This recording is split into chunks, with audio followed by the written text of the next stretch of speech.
Good morning, everyone. Welcome and thanks for coming in. Welcome to our AFCEA Emerging Leaders Disruptive by Design panel.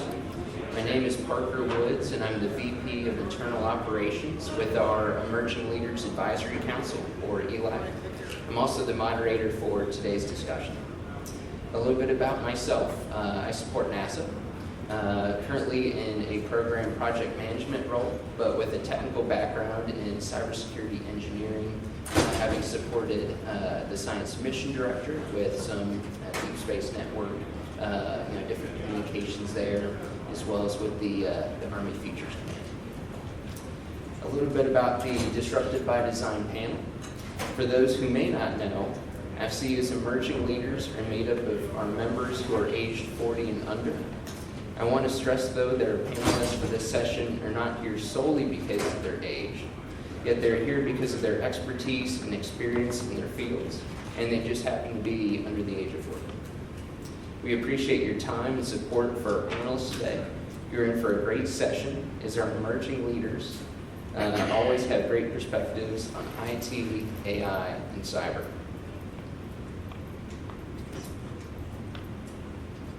With that, I'll go into our topic for today's discussion, which is the Disrupted by Design Next Generation Secure Communications for our nation's defense.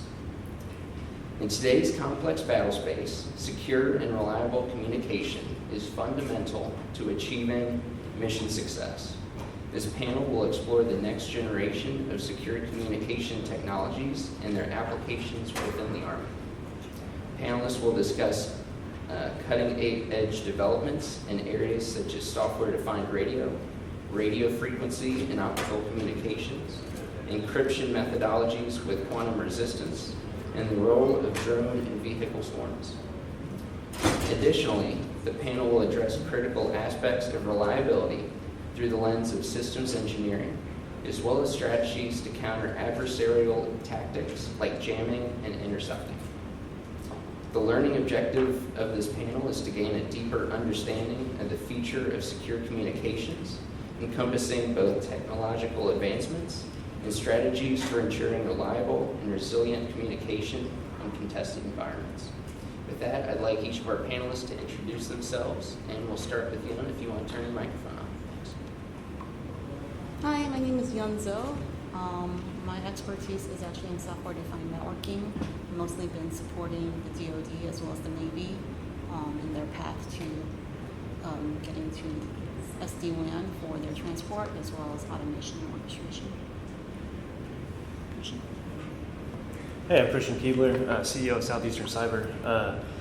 We've done a lot of cyber training. We've written a lot of courses for the Cyber Schoolhouse that the MOS, that all the different MOSs for the Marine Corps and the Army have to go through, 17 Charlie, 17 Delta, 17 Alpha, that kind of stuff.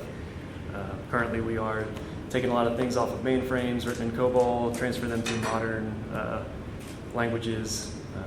I have a lot of background in malware analysis and software development. Hey, good afternoon. Ryan MacArthur, I'm the federal CTO for Zscaler. Background's pretty broad. So I was retired Chief Warrant Officer, background in SATCOM, servers, CRPs, and then I spent the last 7 years in the Pentagon, advising the Marine Corps, DoD CIO, and my last previous role was the Executive Program Manager for JWCC, deploying the Enterprise Cloud contract for the Department of Defense. All right, wonderful. Thank you so much. We'll start with the first question here. Understanding, how would you define secure communications, and what are the essential characteristics that make them secure?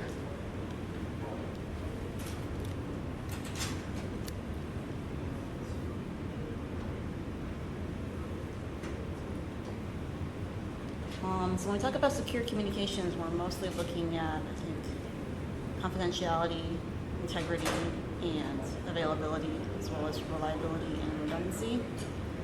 End-to-end encryption is also really important, as well as making sure the encryption protocol being used preserves the encryption of past messages if the private key is broken.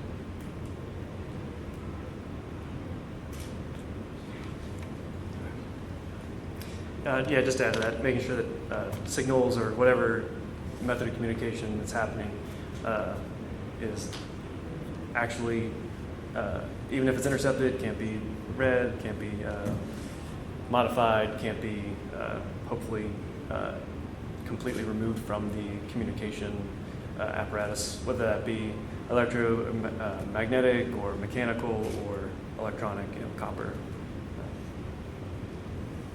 I think as you look at the types of transport that the department is using at large, whether it be RF or types of RF, you can use SATCOM, you can use radio. It really comes down to what you're trying to achieve overall. So like the department is starting to go back to commercial. We really started moving to going back to military grade over a period of time when we were getting heavy into the war, and then now we're going back to commercial grade in the Pacific and into UCOM and everything. I think that if you start to look at secure communication and how the department is going into the zero trust side of the house, I think you have to start to figure out how you're really starting to look at that overall. It goes into what you were just talking about with availability and resiliency. How is that really being tied together? And then also the confidentiality piece of the encryption side. So you can either look at it from an encryption perspective, or you can go from the zero trust side of the house and get after it and specifically look at the data side of the house and really secure just the data side. So look at the secure communication as using transport as just the protection piece. So.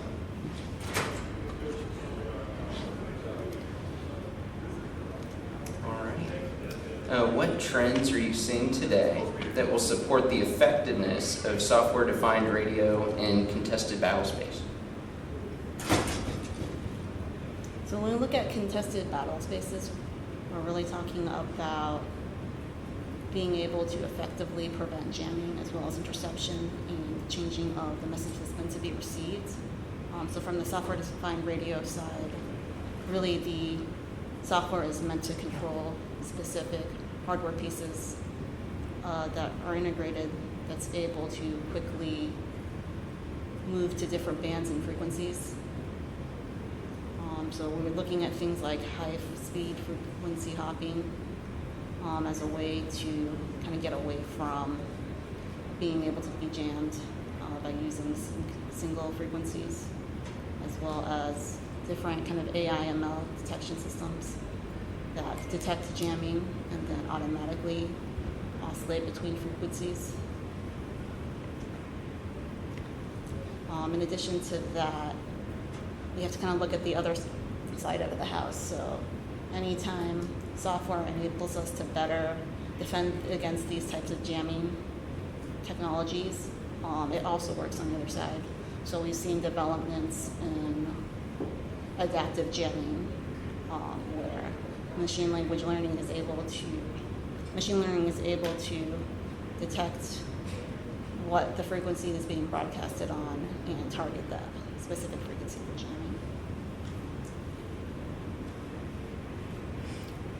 Yeah, and apart from the technological component of this, I do see a lot of trends going towards the military in general, or the DoD actually taking SDR kind of seriously. So, for instance, the 17 Deltas, those are your commissioned officer developers. They actually do go through at least 1 week in their introductory course of SDR, just to give them an idea of how to actually, what's capable, what's already out there, what libraries can they implement, where they don't have to rebuild the wheel, that sort of thing. So they're getting their feet wet regardless, just to know that these things exist and that you can modify signals with them, or whatever you might need to be doing. I think that you're starting to see with SDR the integration of AI into the SDR piece. They're trying to figure out how they can do autonomous integration, do resilient military communications with that, and then also on the IoT side of the house, I think on even with our company, like what we're looking at trying to do with IoT, with the data that can be shared between IoT devices and with SDR, but at large, I think that SDR is an underutilized capability that the department has to try to get after. But I'm really curious from you, because on my side, I'm a little bit more ignorant to the SDR side of the house. I think Yoon, on where do you see SDR mostly used across the department? Because I know in our previous conversations where we were talking offline, sorry, thanks. In our previous conversations, there was some basics that you were going to talk to previously. Yeah, so SDR is really about getting away from having hardware control the different frequencies and oscillations and modulations. So what we're really looking at is having the software be able to orchestrate potentially remotely across a vast amount of radios to change the frequencies so that there's no disruption between communications. We need to adapt to different jamming strategies. But the other side of the house is after we get the communication, there's various things we can do to mitigate against jamming by noise, like error correction. And then increasingly, where we see the field moving is using AI/ML to do things like error correction to detect the jamming and to protect against that. But then again, like I said, on the other side of the house, it's kind of a treadmill because those same AI/ML technologies can be used to do the opposite, to detect which frequencies are being hot to and in real time jam those specific frequencies.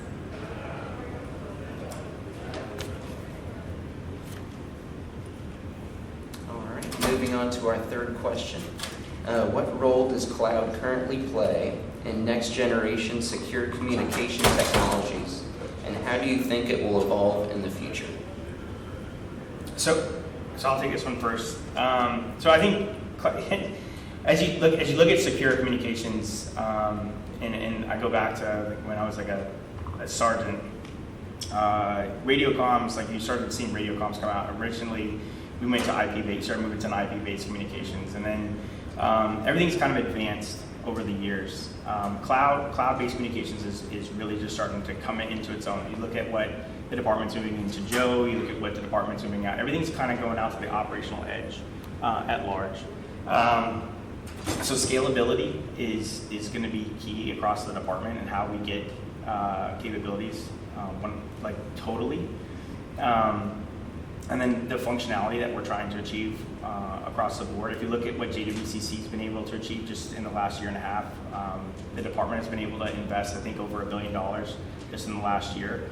That $1 billion is just it's just an investment in capabilities, but then what are they trying to achieve in the actual deployment across the board, not just in strategic capabilities, but tactical capabilities? And then how are those investments being enhanced at the tactical side? And then how are those also being incorporated from the identity side of the house, from the zero trust side of the house? And then if you bring what the cloud service providers are starting to invest in from satellite companies, so if you look at what Microsoft is starting to do, AWS is starting to do on the SATCOM side of the house, Oracle and Google are starting to look at bringing in from the mission partner space, and then the integration and interoperability that they're trying to bring in as well with direct connect capabilities to further the department's functionality. It's pretty powerful. And then the advancements that we're trying to achieve from overall, if you look at 5G functionality, I don't think that the department is able to do it on its own. So cloud companies, the hyperscalers are just one piece of the pie. If you look at other CSPs that are even here on the floor, it's all one big, huge, I mean, we call them a happy family, but I think it's a family that all has to work together. So I would say if you look at all of it as a holistic picture, that secure communication is not going to be functional in the future without cloud.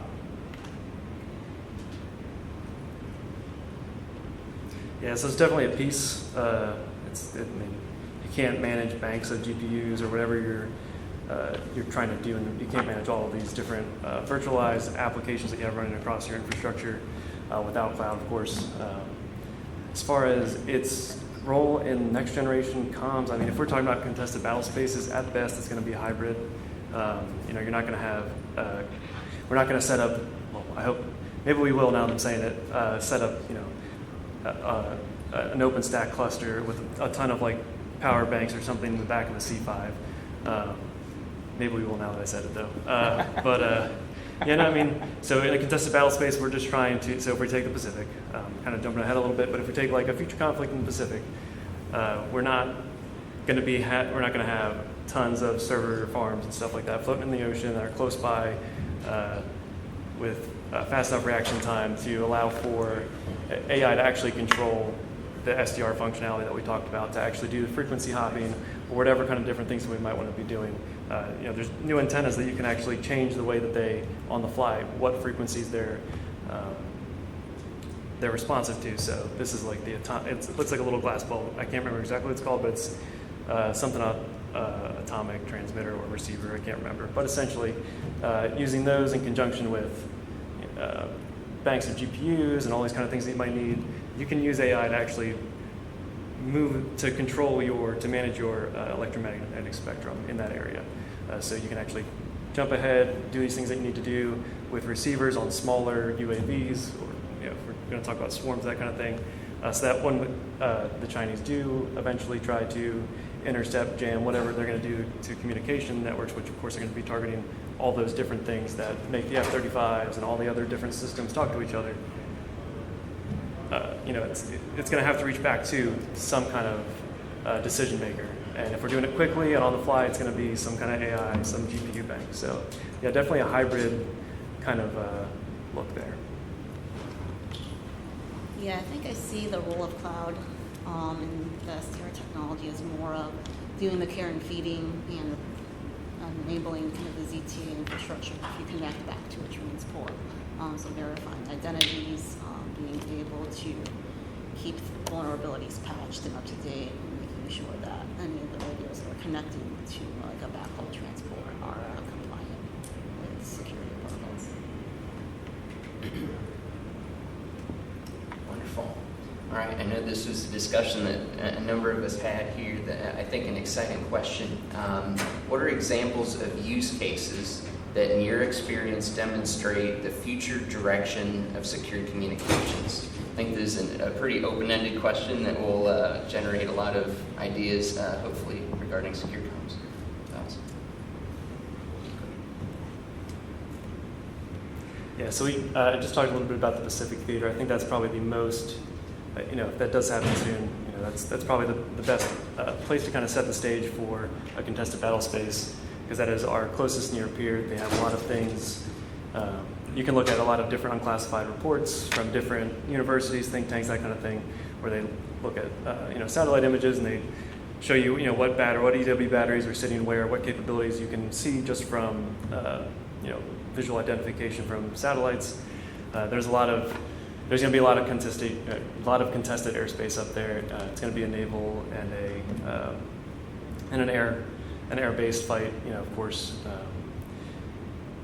trying to get everything to talk to each other, trying to get fifth-gen fighters to talk to a B-1 Lancer sitting somewhere outside of range with essentially that being the thing that is actually delivering steel on target, and probably your F-35s or whatever other things actually doing the targeting, making sure that all those networks, all those communications that need to happen between them actually work. Our logistical and the way that our systems kind of operate, that complex nature of them is what makes them so effective.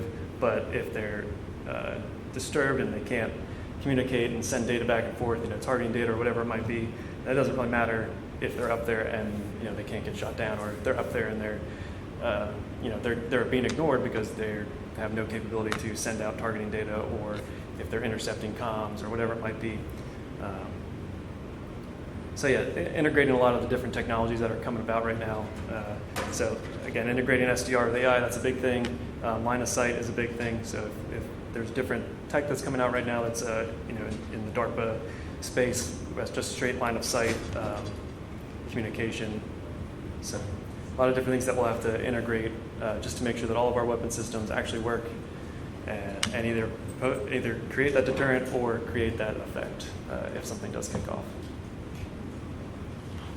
So I'd say, and go back to the previous question, but it leads right into this, and it's going to perk up one of my guys' ears is if you look out into the Pacific, like there's a lot of different efforts that are going along. Some that are based in that support the secure communications piece that are also back end. They're supported by a back end of a cloud infrastructure. So if you look at, so I hate saying it because I'm going to drink, Jason, just for you. So Dark Horizon, and every time one of my RSMs, he talks about Dark Horizon, he has to drink. But Dark Horizon is like an effort that's going on for the Army in the Pacific. But it's a software-defined networking effort. It's a cloud effort that's supporting the Pacific region. But it's not just a zero trust effort. So it supports, comes from AWS, it comes from Juniper, it's a holistic solution set that's supporting all back-end comms. And it has tie-ins to the SATCOM piece, and it's also supporting lots of extra, so there's UAV feeds that are coming into that. And then if you also look at other things that the department is looking at from the CDAO side, where they're pulling in data threats with the guide efforts as well. So I'd say in the Pacific, as you look to the future, I think that there's a lot of pieces to the secure comm side that the further we look into the cloud space, I think that you're going to continue to see that we're going to push the operational edge, because we used to just talk about the disconnected space every time we went out to the tactical side. I was the senior tactical advisor previously for DoD CIO, and we always talked about, hey, the tactical edge was just a disconnected space. Now you're talking more about the operational edge consistently and how far we can push that boundary out, both in the classified space and in the unclassified space. And I think if you look at some of the companies and the investments that they're making at large, you'll see that that's expanding. And then if you look at, look in Ukraine, some of the things that were done by other companies, look at what Anduril brings to the table. They're mainly known as a UAV company, but actually what supports their entire back end is a software named it's called Lattice. It's an AI-based software that runs their entire infrastructure. It's all cloud-based, but it's a secure communications platform that runs everything. And I'm not selling Anduril, I'm just telling you, like, but it's cloud-based, and they're hosting it in multiple cloud service providers. So I think if you look to the future and what examples are coming from the secure communications side of the house, there's a lot to be said about how the industry is starting to change the landscape over the next several years. Yeah, I think the situation in Ukraine brings up some interesting differences we're going to be seeing in the future. So they use UAVs in kind of a traditional way for like first-person perspective to look at tactical movements of troops. And that's generally the way I think we think of technology as supporting us, feeding us information, and we ultimately make the decision. But then when we also look at the role of AI/ML within SDR and these other technologies, we have to get used to the idea of offloading some of that decision making to machines. And even when we did that in the past, we kind of hard-coded the logic of how those automations would occur, and now allowing the software to learn by itself and to make those decisions is going to be a new paradigm.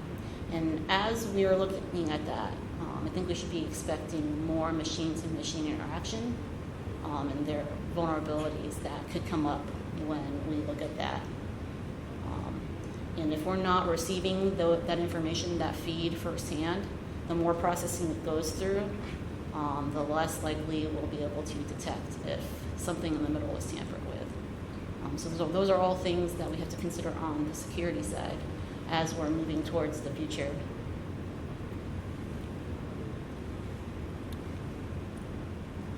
Wonderful. What role do you see EW, radio frequency, or line of sight technologies playing when they operate at the edge and connect to zero trust architectures?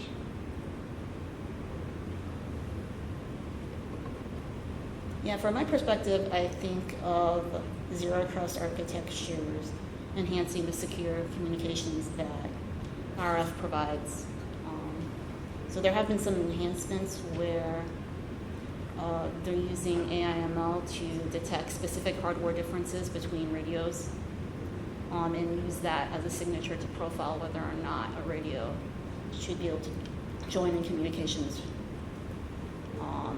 And then other than that, there's your kind of life cycle, comply to connect, identity management features that are a part of Zero Trust that would enhance secure communications. So I would like feed off the enhanced security pieces. I think that going towards a zero trust architecture allows to move RF to like a dynamic access control. So a lot of times you see RF feeds are consistently up and running all the time, which means that they're open to jamming. Going to a dynamic access control for RF feeds, I think would be better from a security perspective. So just like, I hate using buzzwords, but just-in-time kind of connections. But using that kind of analogy is having a just-in-time connection. Doing the operational flexibility, having that side of the house, having encryption, compartmentalization of data. I think that that's also important, having the enablement of that side of the house. And then I think also what it further enables from a zero trust side, we're used to, like I said, with having those direct connects all the time with RF and line of sight dishes, is the lack of it has a certain level of monitoring, but when you layer in the zero trust architectures, you'll have continuous monitoring all the time at different layers.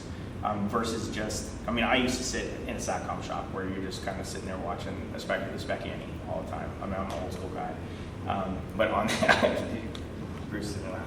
But on this side of the house, when you look at the zero trust frameworks, you can start to layer in tons of data points that can come across all types of frameworks.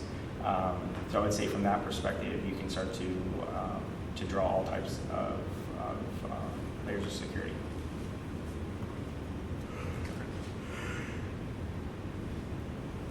Moving on, as we shift towards a data-centric environment, the discussion around traditional transport methods is evolving. In this context, how important is it to consider the significance of encryption in RF-based transport and the role that zero trust architectures can play in enhancing security? That's you first. So I think there's two trains of thought. And I kind of alluded to this at first. I think first there's, I'm going to say it's a traditional way of thought, which is you go with heavy encryption on a line of sight or RF, and you have to make sure you have the heaviest encryption on that. I think the second way that you can think of it is you treat the transport as just that. It's just transport, and as you go towards a zero trust architecture, you treat it as just transport. Anything that you put over it it doesn't matter, because what you're going to treat behind it is you're treating the data is what's the important piece. But like I said, it just kind of depends on how you're looking at it. Traditionally, what we're used to doing with line of sight RF is we're making sure that we focus on the encryption and we're getting after that. I remember switching over ANC 28s, 52s. Encryption was everything all the time. But as I've kind of transitioned over the last 20 years and my focus has changed, I think we have to figure out is that what everything is always going to be about all the time, or do we have to start to look at our mindset of being that it's more about the data side of the house, and the transport is just that. It's just something that we need to layer on top of and quit focusing so much on the encryption side of the house. Encryption needs to be there, but it's at some point it's going to be broken, and it needs to be less of a focus for us, and we need to start to figure out how we get away from that being our base, our foundational requirement. And then I would say, looking at the role of ZT inside of that, I think we need to figure out how to, and I think lots of companies bring into this when it comes into the identity side, when it comes into role-based access and attributes. And I don't know that the department has always been really great about this, is bringing in the attributes to the identity piece, is how do we ensure that you're bringing the right person to the right solution to the right access whenever they do have a connection over that transport versus the encryption piece.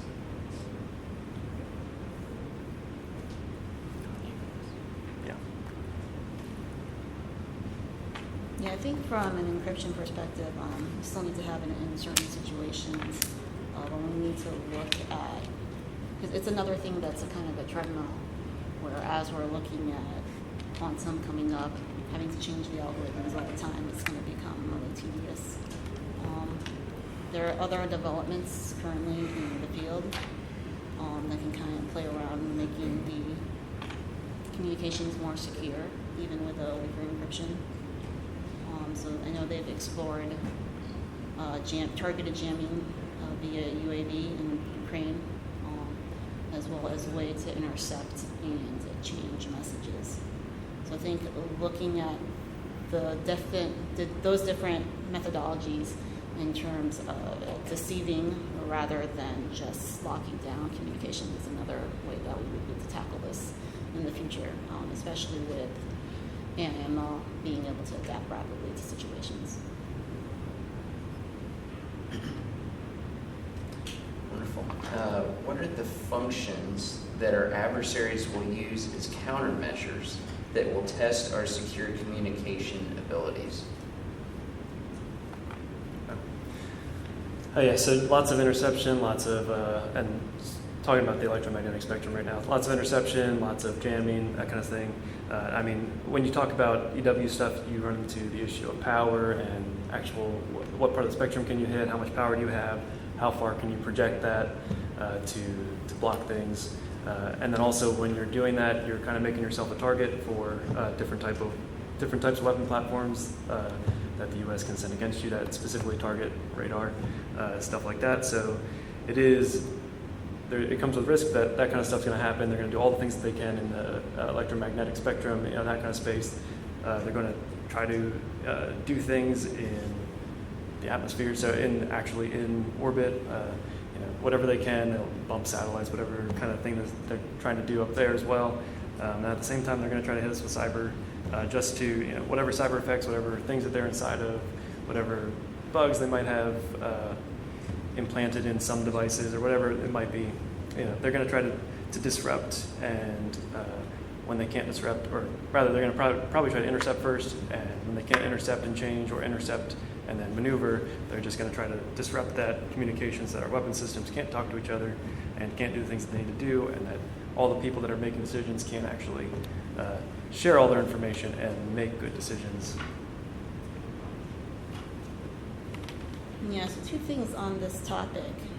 One is that introducing software to any type of environment automatically increases your attack surface. So in addition to the things that they might do from an RF perspective, you're also looking at trying to mitigate against software vulnerabilities. So I'm seeing heavy monitoring of APIs in the future, because all these SDR technologies, they come with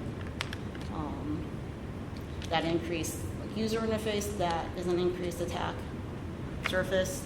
Some of them come with remote configuration capabilities, which is really great when you think about it from an orchestration perspective, but then also those APIs can be leveraged by an adversary to jam up your communications.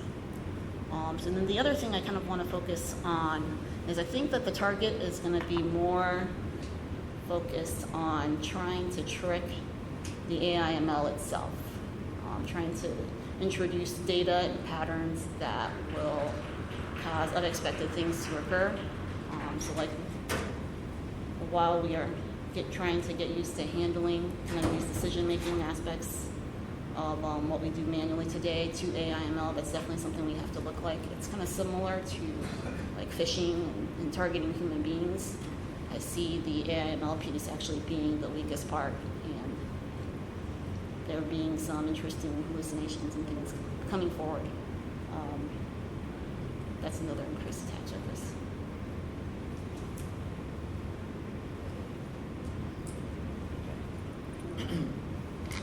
Moving on to our 8th question. What role do you see systems engineering playing in the rapid deployment and maintenance of next-gen secure communications technologies? So from a systems engineering perspective, I always like to think about the life cycle and care and feeding of new programs that we push out. So that kind of ties in with my point earlier about These new countermeasures we're going to have to prepare for, how to harden our system so that we're constantly monitoring which APIs are being used as we get used to having more machine-to-machine communication. And like I was saying earlier, the more times the machines communicate without having a human intervene, the less likely you'll notice if things have been tampered with. It's going to be hard to detect if it's something anonymous with the algorithms or if it's some type of adversarial attack. So looking for new ways to test those things and validate that the data that's being fed to the system isn't impacting it negatively. And then just in general, whenever you introduce software, you need to patch for vulnerabilities, look out for different places where you might be using an API capability to your benefit, but it could be hijacked and used by an adversary to their benefit. Nothing? All right, so the first thing that comes to mind for me is I think back to whenever I was in Afghanistan, and I hopefully nobody in here works for Harris. So, I had a ton of systems that I managed, a bunch of Cheetah systems, and I was in Paladin, and I had anybody remember the SecNet 54s, little white bricks? Those things were great, but they weren't. So, I think it's important when you don't over-engineer something. So the thing that was great about SecNet 54 is they had a great web GUI that you could operate on. You could connect them to anything. But what was horrible about them was you could take them apart. And if you took them apart and you didn't put the exact ones back together, they didn't work. They were just like bricks, And the other thing is they could kind of overheat. So I think when you engineer something, you don't over-engineer the thing. You put a bunch of engineers in a room, and they tend to just like talk in circles. And I'm looking at two people who used to work for me in this room, and they know exactly what I'm three. And you put a bunch of engineers into a room with each other, and what they do is they just talk and talk and talk, and they get after a problem until they're blue in the face. I think over-engineering an issue can become a problem, and anytime you're getting after a problem set. And then I think the other thing is interoperability. I think interoperability is a huge problem that we run into in the department. I think if you look at cross-domain solutions, I think is a huge thing. I think that's an easy one you can kind of lean into. Cross-domain solutions, there's no one that's kind of like the same, even though it's a standard that's across the board, but there's no one that's built the same. So I think having interoperability as you're kind of going through your engineering subsets is ensuring that you're keeping what you're building towards in mind, because you want to have something for the warfighter that's going to work, not just for the Army, but across the Navy, the Marine Corps, because every one of them want their own color, their own flavor, their own everything. And then also you want to turn around and you're going to have that same conversation with the UK and with Australia and with everyone else. And then I would think the last thing is the lifecycle management piece of it. A lot of times you have to figure out how you're going to work through that solution set and how it's going to last and how you're going to work through like replacing it. Do you want to rip and replace? Do you want to be able to just recycle it? How are you going to do that? I had issues with AWS where they built a Connex and they didn't realize that they were going to have to figure out how to destroy the things because it was a classified building. This is before JWCC, guys. But they didn't know how they were going to destroy the things. So they had to come up with, they were like outside with lasers, they're outside with all kind of things. So like I said, you have to figure out how you're going to do lifecycle management on anything that you build. So as you're kind of going through, I think the first thing is don't over-engineer. Second thing is make sure you have interoperability. And third is have a great lifecycle management plan.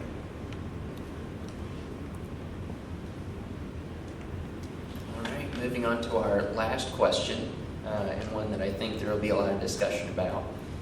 What does the future of secure communications look like?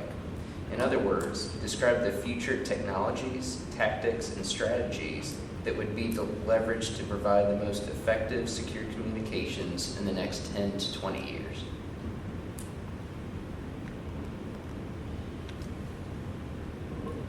Yeah, so from my perspective, I think of this as focus more on the AI/ML aspect and also targeting AI/ML and its various deficiencies in the countermeasures portion. So from the AI perspective, we were already seeing a lot of advancements in frequency hopping, being able to detect what frequency is being transmitted, and jamming on those specific ones. And that's just going to continue to improve as our compute capabilities get better. In addition to that, we're looking at things with quantum encryption, quantum resistant encryption, so the concern that quantum will break our current encryption today, and leveraging those different types of algorithms that quantum computers are not really good at in order to build our next encryption technology. Yes, the next 10, 20 years, I'm thinking I would like to see, ideally, the electromagnetic spectrum actually managed properly. I've never really seen it managed properly. I know we have all different ways to do it. Never seen it done right, but definitely managing that properly, definitely integrating machine learning with that, different tech, like we talked about, mentioned the different antennas I can receive and modify which frequencies and they're receiving data on, sending data on. Like to see all that tech actually integrated into all the different weapon systems, young and old, and definitely harden everything so that communication is not effectively jammed or interrupted in some other way, because that is definitely a requirement for our modern weapon systems and the way that we operate as a military. If we're talking about quantum is 10 years away, always, or it's always in the next 5 years. It's going to be some breakthrough. Eventually, it will be. So we got to we're going to have to deal with that because a lot of data has been stolen that might be encrypted with something that's good now, like some, but it won't matter later because that hopefully all that data is old enough and it doesn't really matter and that kind of thing. But then breaking things on the fly, are we going to have to try to incorporate some kind of quantum processor at this inside of weapon systems, and it's going to be pretty difficult given the actual physical constraints, the environment that you need for those processors is very cold, very, very cold. So it's going to be, it's not a problem until it's a problem. It will eventually be here. But right now, it's still 5 years away. That's what they always say. But yeah, integrating everything together, actually making sure that things talk, using all the different tech that's coming up, including line of sight stuff, not line of sight in the, as far as radio frequencies go. When I'm saying that, I mean probably lasers. There's a lot of tech right now that's being in development that should be ready and mature by then, actually be fielded. So yeah, just seeing all that stuff integrated together and then trying to tackle some of those problems that are near future kind of issues, specifically quantum. So I'd say, I think on the cloud side of the house, both public and private, I think you're going to see a lot of advancements in them encroaching both, not just in the normal cloud space, but I think into the C2 space and into the secure comm space. I think that it's going to continue just to spread. I think the department was in its infancy when it came to cloud. I think the IC has been ahead of us for several years, just because I don't like to talk about the other contract, but I think that they got ahead of us. So I think that the department is going to continue to move quickly, and I think that you're going to see C2 systems, and then you're going to see quite a bit of our systems kind of come up online and start to migrate over to those. I think from I kind of mentioned the operational edge, and it kind of dovetails into the cloud pieces. I think that's going to continue to expand. And I say that because I think the cloud service providers are all starting to see that some of them have gotten stale, and I won't call them out, but I've had conversations with them before I left government about them needing to adjust just where they were from a cloud perspective and where they were from a tactical perspective. But even CSPs, like even the company I'm with, we're having conversations about where we need to take our technology and where we need to adjust to operate in a disconnected state for certain periods of time. I think you're seeing that every company is adjusting to where the department and where the intelligence community and where commercial is, even commercial space has these requirements. So I would say edge computing is going to go further and push beyond both in the private and in the public space. I think from the secure platform side of the house, this goes to what Christian was just talking about. He's not wrong about the EW space. I remember when the first EW schoolhouse was stood up in the Army, and they had these really pretty PowerPoints with a rainbow chart of what the EW spectrum looked like, and they're like, "Hey, we're going to manage this." I'm sure it's the same rainbow chart that they have from back then. But if you look at what I think the cloud can bring, what AI can bring, I think that there are spaces that can actually help EW actually manage that space better. And I'd love to be able to see technology that can help them do that. And I'd actually like to see authorizations move quicker to do that. And it's not about like bringing a ChatGPT, it's about bringing technology that is AI that's integrated into it so that it's easily digestible.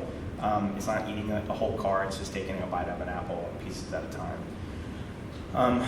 Quantum, 6 months ago, or about a year ago, I sat in a quantum brief from Microsoft. He was supposed to be like one of the smartest guys, and he was talking to me about how a quantum computer was trying to figure out how to make paint chips. So quantum, I think it's going to be years before we get there. I think that they're still trying to figure out where it's going to take us. It's a linear. It's going to go after numbers. I think it's going to go after encryption. I think it's going to go after a lot of different things. But I think it's going to be a long time before we get there to what it's actually going to achieve for us. But when it does, it's going to be exciting. I think it's going to be like the internet. It's just one day it's going to break loose, and we're going to figure it out. But quantum is going to be amazing. If you look at UAVs, you look at everything that we've achieved with UAVs over the last several years. It used to be just, hey, we were driving with a joystick. Now you've got AI incorporated into it. You've got data that's coming out of it. You've got everything that's coming from it. So I think give it a few years, quantum and everything else that's going to come from it is going to be pretty amazing. From my experience in the E-ring at the department, I don't really look past about 5 to 7 years because minds, politics, everything kind of shifts and money shifts. So generally I kind of focus in 5 to 7 year increments. But I think from a technology perspective, both industry and the department will continue to drive technology across the board. Yeah, I just wanted to say that they are making advancements into the frequencies beyond 5G on the commercial side. So we've seen them delve into what they're calling 6G frequencies, and they're trying to figure out how to mitigate the loss from going towards those higher frequencies. And I think that's going to be really important as we incorporate AI/ML into our solutions, because it's going to increasingly eat up additional bandwidth that's needed. And I think in the future what's actually going to happen is there's going to be close tie-in with either the cloud, or we're going to see the cloud processing large amounts of data and then distilling that into a smaller amount of roles that goes on to these more mobile radios. Because today the machine learning is still capable of being attached to the radio itself, and there's definitely value in that if there's no connection back to a server that can do it. But as we become increasingly dependent on ML, I think we're definitely going to see that shift where the processing happens somewhere else and then the data gets pushed back.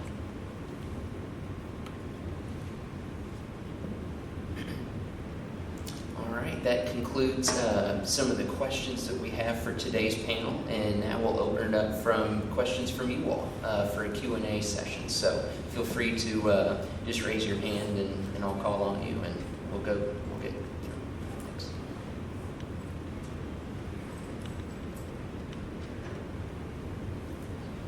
So when I look at secure communications and creating secure communications so that our adversaries can't see and attack it, right? I look at two separate things. I look at stealth over strength, or strength over stealth. So strength being encryption, machine learning, AI, that kind of thing. And I see stealth as in our adversaries not being able to identify analyze and then attack. As in, I heard high-speed frequency hopping, so making our transmissions and our receiving harder to identify and find. Like, what ratio would you say of importance strength is over stealth or stealth over strength? Like, are they 50-50 in importance, or do you see one as we should focus more on? I think that stealth would be a better focus at this point, because strength is mostly about compute power, and we're seeing really large leaps in that, and it's going to be hard to keep up with. So I see a lot of technology as just kind of iterating on a previous idea, but being able to do it more efficiently because of the increased compute power. So in the future, I see the increased speed of frequency hopping as well as being able to use different encryption algorithms to cut down on, so it's not just like a single session of communication, but like different sentences or even words or even half words. I think those would be a better focus than just the pure, let's go create an algorithm that some machine can't break, because the eventuality is it's always going to break it. I think it also depends on the means of transport as well. So, like, you look at SATCOM, like it's generally you would go strength, but it just depends. I think it depends. I think your answer's like it's a perfect answer. Yes, stealth I think is with the mode of choice that you always want to kind of go with. Sometimes you kind of have to just pick the opposite. But I would, yes. I'll say 50-50. Depends on your environment. I mean, if you're on copper network, it doesn't matter, whatever. But when you're in like a contested battle space, to me, I've never really seen a point where you don't have enough compute to encrypt some traffic. I've not seen it, or maybe a power draw on older equipment. I mean, like Predators used to not even come with encryption for their feeds. So our UAVs used to not, and that was a function of weight, I'm assuming. They didn't have devices that were, compatible with the DoD's requirements, that weren't too heavy to put on a Predator that would draw too much power. But at this point, I think everything's small enough, compute's cheap enough, as far as power and space, that 50-50, even in a contested area, should be probably both important.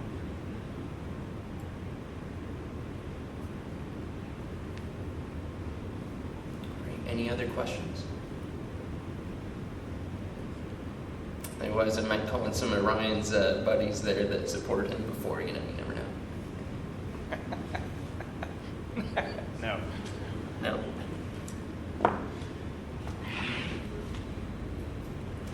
Well, with that, first of all, I'd like to just provide a warm round of applause for our panelists today.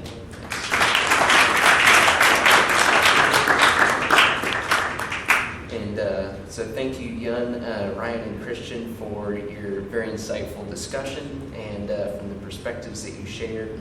Thanks to Veronica Snell, who's our Emerging Leaders Coordinator, and the Emerging Leaders Panel Committee for coordinating today's discussion. We hope that you'll enjoy the rest of the conference, and thank you again for your time today. This panel was CEU credited, so if you would like, we do have scanners in the back. Thank you so much.